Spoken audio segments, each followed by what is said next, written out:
रात का अंधेरा था, जंगल की झाड़ियां थी और उन झाड़ियों के पीछे छुपे थे वे लोग जो सोच रहे थे कि कोई नहीं देखेगा, लेकिन उन्हें नहीं पता था कि उस रात गुजरात वापी आरपीएफ की आंखें खुली थी और डॉग स्क्वाड की नाक भी। आज की कहानी सिर्फ 2-3 चोरों की नहीं है, आज की कहानी उस बहादुरी की है जो वर्दी पहनकर जंगल में उतरती है ताकि आपकी ट्रेन वक्त पर चले। और आप देख रहे हैं प्राइम अपडेट सिर्फ 7 टीवी भारत पर। वीडियो में आगे बढ़ने से पहले आपको बता दें, ये इनपुट हमें मोहम्मद अशफाक शेख के द्वारा प्राप्त हुई है जो गुजरात वलसाड से आते हैं। हम रोज ट्रेन में बैठते हैं, सफर करते हैं, खिड़की से बाहर देखते हैं, चाय पीते हैं, मोबाइल चलाते हैं, लेकिन क्या कभी सोचा है कि जब आपकी ट्रेन सुरक्षित ट्रैक पर दौड़ती है तो उसके पीछे किसकी मेहनत होती है? किसने रात को जंगल में कॉम्बिंग ऑपरेशन चलाया? किसने घने झाड़ियों में घुसकर चोरों को पकड़ा? किसने अपनी जान जोखिम में डाली सिर्फ इसलिए कि आपका सफर महफूज रहे?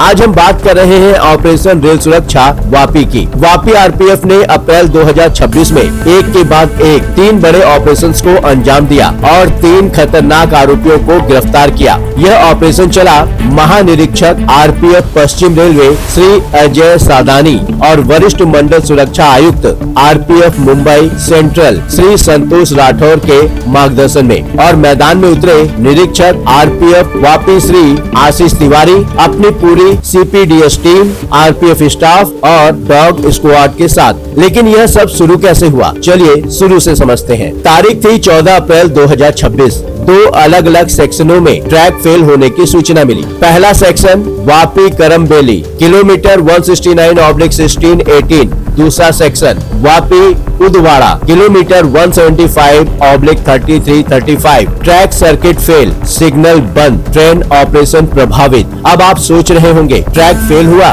तो कोई तकनीकी खराबी होगी। नहीं, जांच में जो सामने आया वो तकनीकी खराबी नहीं थी, वो इंसानी लालच था। सिग्नल केबल चोरी। किसी ने रेलवे ट्रैक से कॉपर केबल काटकर चुरा ली थी। वो कॉपर केबल जो सिग्नल सिस्टम की रीड होती है, जिसके बिना ट्रेन को हरी झंडी नहीं मिलती, जिसके बिना ड्राइवर को पता नहीं चलता आगे रास्ता साफ है या नहीं। समझ रहे हैं आप? यह सिर्फ चोरी नहीं थी, यह हजारों यात्रियों की जिंदगी से खिलवाड़ था। और अगर आप अभी तक देख रहे हैं तो आगे जो होगा उसे मिस मत करना, क्योंकि असली एक्शन अभी बाकी है। सूचना मिली और फौरन हरकत शुरू हुई। निरीक्षक आरपीएफ वापी श्री आशीष तिवारी के नेतृत्व में सीपीडीएस की टीम, आरपीएफ स्टाफ और डॉग स्क्वाड मौके पर पहुंचते हैं। आरोपी इसी खाड़ी के पास जंगल की आड़ में छुपे हुए थे और इन सबके बीच आरपीएफ की टीम घुस गई। कोई झिझक नहीं, कोई डर नहीं, सिर्फ एक मकसद, चोरों को पकड़ना है। सीपीडीएस टीम में थे head constable Vinod Bhardwaj, head constable Anit Meena, constable Bhagirath, head constable Sandeep Bagul, head constable Nilesh वेल्सकर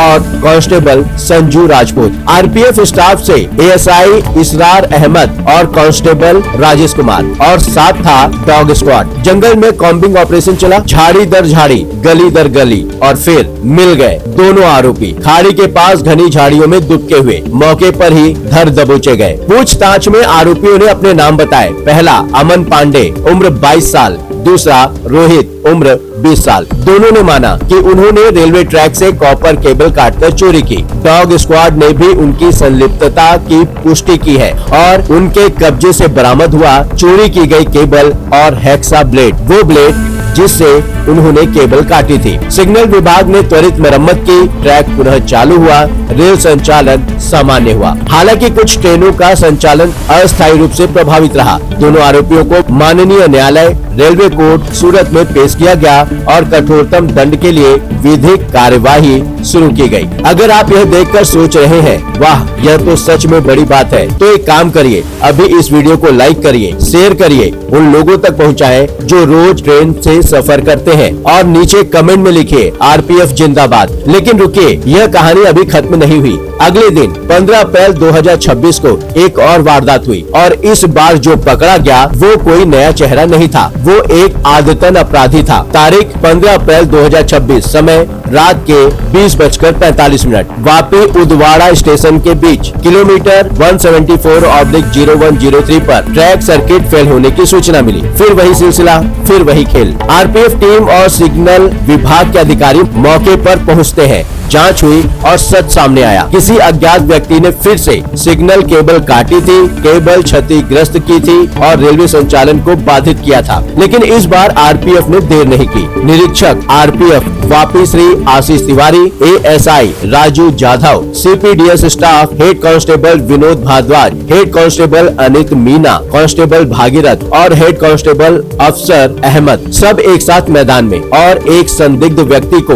रंगे हाथ चोरी की गई केबल के साथ मौके पर ही पकड़ लिया गया। पूछताछ में उसने अपना नाम उमेश सहानी, उम्र 35 साल, निवासी वापी बताया। उसने अपना अपराध स्वीकार किया और जांच में जो सामने आया वो और भी चौंकाने वाला था। उमेश साहनी कोई पहली बार पकड़ा गया अपराधी नहीं था। उसके खिलाफ पहले भी रेलवे संपत्ति से जुड़े कई मामले दर्ज हैं। यानी यह आदमी बार बार यही करता रहा, बार बार रेलवे को नुकसान पहुंचाता रहा, बार बार बच निकला। लेकिन इस बार 15 अप्रैल 2026 की रात वो नहीं बच सका। क्या आप जानते हैं इस घटना में रेलवे संपत्ति को कितना नुकसान हुआ? 1,44,500 रूपए, यानी कि 1.5 लाख रुपए के आसपास। यह पैसा आपका पैसा है, मेरा पैसा है, हर उस यात्री का पैसा है जो टिकट खरीदकर ट्रेन में बैठता है। और यह आदमी सिर्फ कुछ किलो कॉपर के लिए यह सब करता रहा। आरपीएफ ने आरोपी के खिलाफ संबंधित धाराओं में मामला दर्ज किया है और उसे माननीय न्यायालय रेलवे कोर्ट सूरत में पेश किया जाएगा। कठोरतम दंड के लिए विधिक कार्रवाई की पूरी पैरवी की जाएगी। रेलवे प्रशासन ने आम नागरिकों से अपील की है, अगर आपको कहीं भी रेलवे ट्रैक के पास कोई संदिग्ध गतिविधि दिखे, कोई व्यक्ति ट्रैक के पास संदिग्ध हरकत करे, कोई तार काटने या उखाड़ने की कोशिश करे, तुरंत सूचना दे। आरपीएफ हेल्पलाइन नंबर 139, यह नंबर याद रखिएगा, यह नंबर सेव करिए और जरूरत पड़ने पर हिचकिचाइए मत। आपकी एक सूचना किसी बड़े हादसे को रोक सकती है। इस पूरी कहानी में एक बात सबसे जरूरी है जो मैं आपसे कहना चाहता हूँ। हम अक्सर रेलवे की शिकायत करते हैं। ट्रेन लेट हुई, शिकायत, सीट नहीं मिली, शिकायत, साफ सफाई नहीं है, शिकायत, और यह सब जायज भी है। लेकिन जब वापी आरपीएफ के जवान रात के अंधेरे में जंगल और खाड़ी में उतरते हैं, जब श्री आशीष तिवारी और उनकी पूरी टीम अपनी जान जोखिम में डालती है, तब हमें रुककर सोचना चाहिए। यह लोग बिना किसी सुर्खी के काम करते हैं, बिना किसी तालियों के लड़ते हैं, बिना किसी वाहवाही के आपकी और मेरी सुरक्षा सुनिश्चित करते हैं। 3 दिनों में 3 आरोपी पकड़े गए, अमन पांडे, रोहित और उमेश सहानी। रेलवे संपत्ति की सुरक्षा हुई, ट्रेनें पटरी पर लौटी और एक बार फिर वर्दी ने अपना फर्ज निभा दिया। तो अगली बार जब आप ट्रेन में बैठे और खिड़की से बाहर देखें उस पटरी को, उस सिग्नल को, उस केबल को, तो एक बात जरूर सोचेगा, इसकी हिफाजत में किसी ने अपनी रात जागकर बिताई है। मैं हूँ सुशील गिरीश, आपको याद दिलाता हूँ, रेलवे आपकी है, उसकी सुरक्षा करना, उसकी रक्षा करना आपका भी फर्ज है। संदिग्ध गतिविधि दिखे 139 पर कॉल करें, इस वीडियो को लाइक करें, शेयर करें और 7 टीवी भारत को अभी सब्सक्राइब करें ताकि ऐसी ही खबर सबसे पहले आप तक पहुंचे। प्राइम अपडेट के साथ बने रहिए। धन्यवाद। जय हिंद।